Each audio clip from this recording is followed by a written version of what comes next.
Bienvenue à tous sur notre chaîne de RuneNet. Pour ce mois-ci, nous voulions partir d'une base de gameplay pour se rendre compte des axes de jeu sur lesquels nous devons progresser. Nous nous sommes donc filmés à un pick-up à Montpellier, et voilà ce qu'il a à retenir. Grâce à la vidéo, je me suis rendu compte que le geste que je fais pour mes attaques a changé. J'ai vu aussi que je manque un peu de régularité, ou de consistance, comme dirait un certain Jouve. Puis la régularité, il faut aussi que je la travaille sur mes passes qui pour le moment ne me satisfont pas du tout. Pour ma part, je suis en train de travailler un nouveau service, donc pour le moment, l'objectif est de trouver de la régularité avec une bonne vitesse de balle.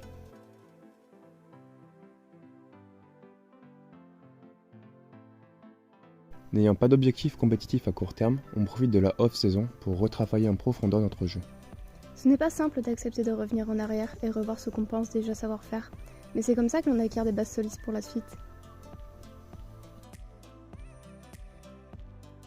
On commence toujours par un échauffement à deux, qui dure parfois un peu longtemps car on aime bien jouer à deux.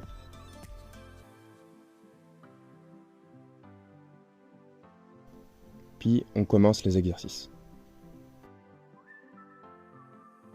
Ici, l'objectif était donc de déconstruire l'attaque pour revenir aux fondamentaux. On oublie la noise zone pour le moment, je me place collé au filet et je travaille ma frappe de balle.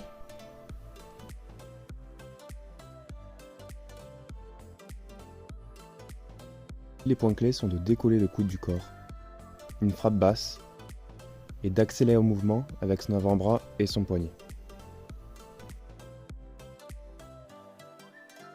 Pour la deuxième étape, c'est Tom qui m'envoie les balles, toujours pour travailler la qualité de frappe de balle.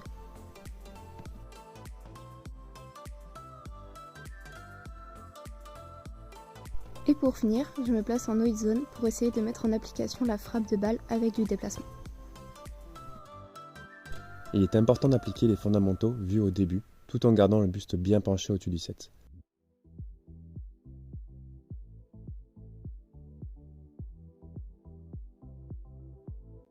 Donc après les coups droits, on enchaîne sur la même chose mais pour les flicks.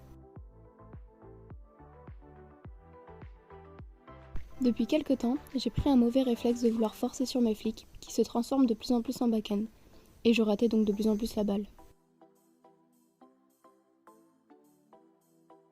Pour les flicks, les points clés sont avoir le buste penché au-dessus du set, le bras décollé du corps et perpendiculaire au set, frapper uniquement avec l'avant-bras.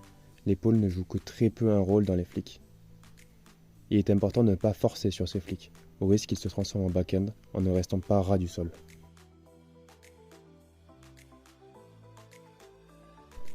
Bon, maintenant qu'on s'est attaqué comme des pros, on s'attaque aux passes. Il n'est pas simple de travailler les passes, puis c'est pas très motivant. On a d'abord choisi de commencer par des passes proches du filet, afin de reproduire la passe après la réception de service.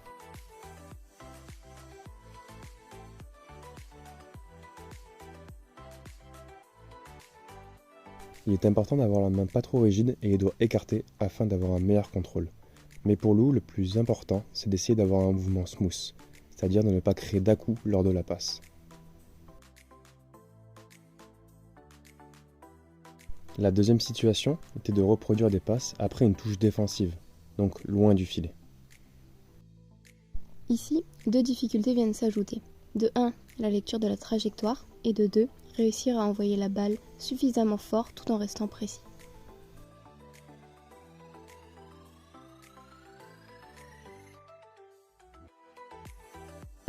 Je pense que c'est actuellement mon point faible. Le travail sur les passes n'est pas fini. C'est à mon tour de travailler les passes, mais cette fois-ci, ce sera main gauche. Je pense que c'est très situationnel, mais il peut être intéressant de bien maîtriser la passe main gauche.